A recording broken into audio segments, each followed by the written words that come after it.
আমরা বিশেষ করে আমাদের কওমি অঙ্গন যারা প্রতি বছর কুরবানির চামড়া সংগ্রহ করে থাকেন, বেশ কয়েক বছর যাবৎ কুরবানির চামড়ার এই ন্যায্য মূল্যটা পাওয়া যাইতেছে না। চামড়া শিল্পটা একবারে ধস নেমে গেছে, ধ্বংসের পথে। অধিকাংশ মাদ্রাসায় যে চামড়া সংগ্রহ করতে যে টাকা ব্যয় করে, খরচ করে, এর সিংহভাগই তারা তুলতে পারে না। যেমন আমাদেরই প্রতিষ্ঠান বিগত বছর প্রায় 5,17,000 টাকা আমরা চামড়া সংগ্রহ করা এবং তা লবণজাত করা এবং শেষ পর্যন্ত ঢাকায় ট্যানারির কাছে মাল বুঝাই করে নিয়ে যাওয়াই সর্বসাকুল্যে আমাদের খরচ হয়েছে 5,17,000 টাকা। কিন্তু তার একটি টাকাও আমরা এখন পর্যন্ত ট্যানারির কাছ থেকে আমরা পাইনি। এইরকম হাজার হাজার মাদ্রাসা আছে যারা তাদের এই ন্যায্য মূল্য তো পায়নি, তাদের ব্যয়বাদ যেটা আছে, খরচ যেটা, সেটাও তুলতে পারেনি। বরং ঋণের বোঝা প্রত্যেকটা মাদ্রাসায় ঋণের বোঝাটা বড় হইতেছে। তাই বিশেষ করে সিলেটের এবং সারা বাংলাদেশের অধিকাংশ মাদ্রাসা এখন এই সিদ্ধান্তে উপনীত হয়েছে যে এই বছর আর কুরবানির চামড়া আর কোনো মাদ্রাসা কালেকশন করবে না, সংগ্রহ করবে না।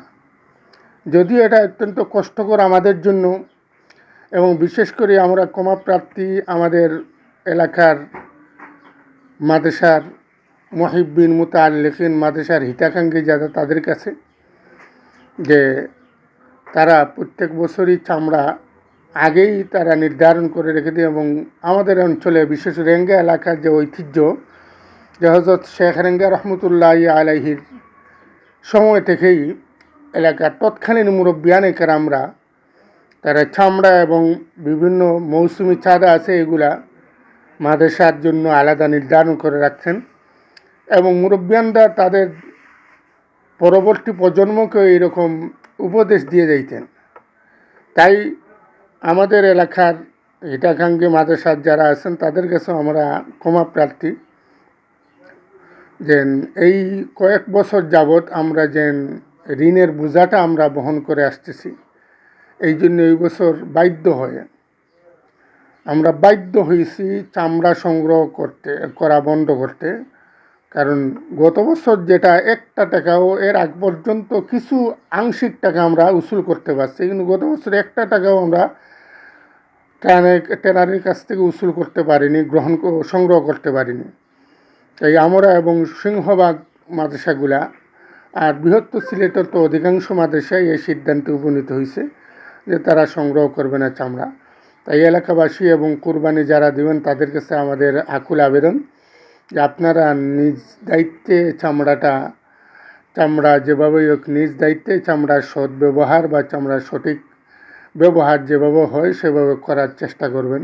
আমরা এই ব্যাপারে ক্ষমাপ্রার্থী। ইনশাআল্লাহ আগামীতে যদি চামড়া শিল্পের পরিবর্তন ঘটে এবং সরকার, রাষ্ট্র এবং ট্যানারি মালিকরা যদি তাদের বোধগম্য হয় এই শিল্পকে আমাদের বাঁচানো প্রয়োজন, এই শিল্পকে আমাদের দেশের একটা ঐতিহ্য, এই শিল্পটা আমরা বাঁচিয়ে রাখতে চাই, তাদের যদি সরকারে এটা মনে হয় এবং সরকার সঠিক উদ্যোগ নেয়, তাহলে ইনশাআল্লাহ আপনাদের পুরাতন ঐতিহ্য যেটা আছে মাদ্রাসা দেওয়ার, ইনশাআল্লাহ আমরাও তখন আপনাদের সাথে আবার যোগাযোগ করব এবং আপনারাও আপনাদের মুরব্বিয়ানদের রেখে যাওয়া ঐতিহ্যকে আপনারা সঠিকভাবে আপনারা মূল্যায়ন করবেন, পালন করবেন।